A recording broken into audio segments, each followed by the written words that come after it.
We had only lived in our house for a month when we applied for the Kansas low-income weatherization. We didn't yet know that our summers would be sweltering, with our AC struggling to keep our house below 90 degrees at full blast on hot days. Here's how it went. One around.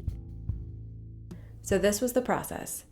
We applied in November of 2020 and waited a bit for the inspector to contact us. Once the inspector contacted us, then they set up a time and they came to our house and ran some tests and checked everything out to find out what we would qualify for. And that just took a few hours. So a few weeks after the inspector came, we got a letter saying that we would qualify for some gap sealing, duct sealing, replacing the fan in the bathroom, and blowing insulation into the ceiling. There was no estimate of how long it would take until this happened, so we waited and waited. I think we probably waited a little longer than other people might have because there was some confusion with our neighbor's property. Apparently at one point the properties were linked and they were really confused by that. They are separate properties, zoned separately, so we were able to get that ironed out, but I think that added extra time to our waiting specifically that maybe not everybody else who does weatherization has to experience quite as long of a wait as we did. Once they finally sorted out the neighbor situation, there was more waiting as they waited for bids from contractors to actually do the work for us. The first company came in December of 2023.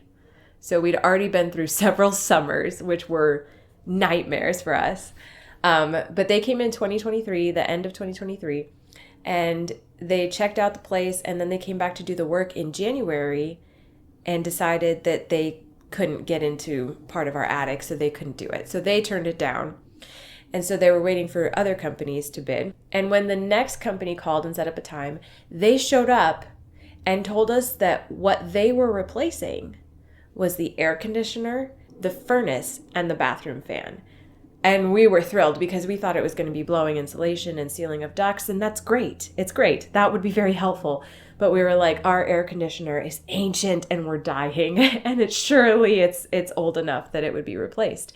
And the guy said usually they have to be extremely old, so he wasn't hopeful. But they ended up coming, and in a day, this company replaced all three of those things. And that made a huge difference, and we were so excited. And we thought that was it.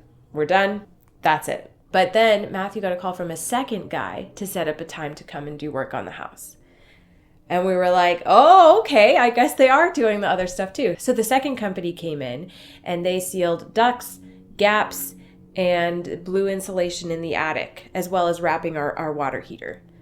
And that between the two of those things, that made a huge difference in our energy bills, as well as just our general comfort level, because we were just dying over the summers. Once those two finished up, we got a call from the inspector to come in and check the work, and he found one thing that needed changing. I'm not even sure what it was, something that they didn't do quite up to his standard. And so the second company came back randomly one day. They were from 2 hours away, so they came back randomly one day when they were in town and fixed that one mistake, and that took them about an hour. So it was 1 day for the first group, 2 days for the second group, and then an hour for the third little fix.